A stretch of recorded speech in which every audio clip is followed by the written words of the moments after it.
Did you know? It was a real-life drama that would serve as inspiration for Agatha Christie's Murder on the Orient Express as well as other suspense adventure shows. Well, there are some very tragic and harrowing true stories in the world that shake the very core of our being. Today, we unveil one such story.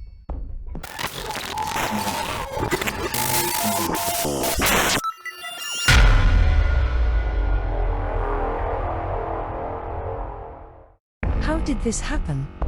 Where is Charles? Anne was left in disbelief. Who had taken her baby? Her heart pounding as she paced the nursery floor, tracing the folds of the crib. On the sprawling 390-acre estate in New Jersey, Charles LINDBERGH, his wife Anne, and their beautiful 20-month-old son took refuge from the glare of the media that followed Charles' historic flight across the Atlantic. The public showered his family with love and attention. Anne Morrow LINDBERGH, a navigator and pilot herself, had wanted a home away from constant limelight. Here, smiles and gurgles of baby Charles Jr. were to be their only world. But little did she know that the tragic limelight would follow her to her beautiful home in the wilderness. On the 3rd of January 1932, LINDBERGH baby was kidnapped. But how and why?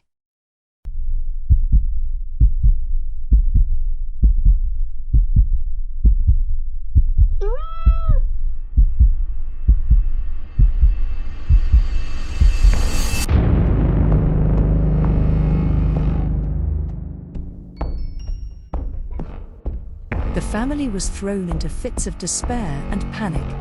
Amidst their frantic search, Betty Gow, the nurse, made another heart-wrenching discovery: a hastily written ransom note on the windowsill, demanding an exorbitant sum of $50,000 for their innocent child's safe return. Anne and Charles Sr. were thrust into a relentless investigation. Though Anne Morrow feared the worst, she was not at all ready for what was to come. Muddy footsteps on the nursery floor, shattered ladder sections by the window, and a cryptic ransom note turned their once tranquil estate into a place of fear and desperation. For 3 days, investigators had found nothing and there was no further word from the kidnappers. Then, a new letter showed up, this time demanding $70,000. More than 12 threatening ransom notes with pieces of the baby's clothes were a constant concern for the authorities. It wasn't until April 2nd that the kidnappers gave instructions for dropping off the money. When the money was finally delivered, the kidnappers indicated that little baby Charles was on a boat called Nellie off the coast of Massachusetts. However, after an exhaustive search of every port, there was no sign of either the boat or the child. Media's constant obsession with sensational breaking news only added to the family's anguish. Unexpectedly, Al Capone offered his help from prison. Even an infamous figure like Al Capone was emotionally moved.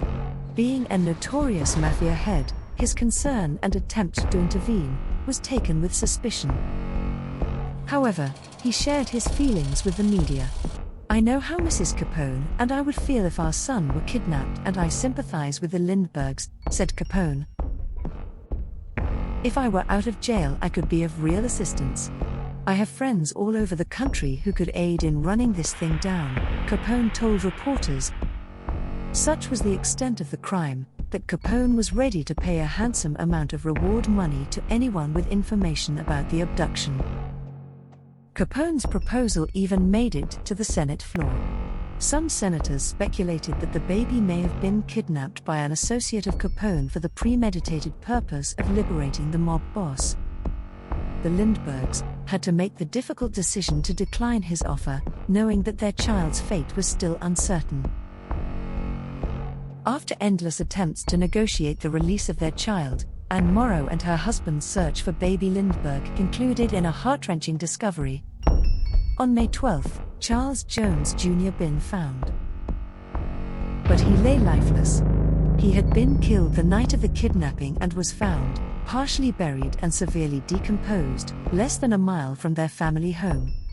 The LINDBERGHs' depths of pain echoed nationwide as the horrifying truth emerged: their beloved child had been brutally taken from them by beating him on his head. Nightmares and imagined cries of her baby cut across Anne's heart. Soon Dr. John Condon, a representative of the LINDBERGH family, attempted to disclose a mysterious man named Bruno Richard Hauptmann. An artist's sketch of John was developed from the verbal description of Dr. Condon and proved to be very similar to Bruno Richard Hauptmann. A painstaking analysis of Hauptmann's handwriting by the Bureau's new crime lab showed a remarkable similarity between the lettering of the author of the ransom notes and of Hauptmann. On September 19, 1934, authorities apprehended Bruno Richard Hauptmann, marking the end of a relentless 2-year pursuit for justice. In the 1930s, Bruno Hauptmann, a former German soldier turned criminal, became a prime suspect in the LINDBERGH baby kidnapping and murder. The chilling ransom notes with evidence of the baby's clothing were damning evidence that led to his arrest. Hauptmann pleaded his innocence, but was he convicted of first-degree murder? And on April 3, 1936, he was electrocuted in the New Jersey State Prison. The LINDBERGHs' hope for closure was realized. Justice had been served, but their life was forever scarred by the tragedy that had befallen them.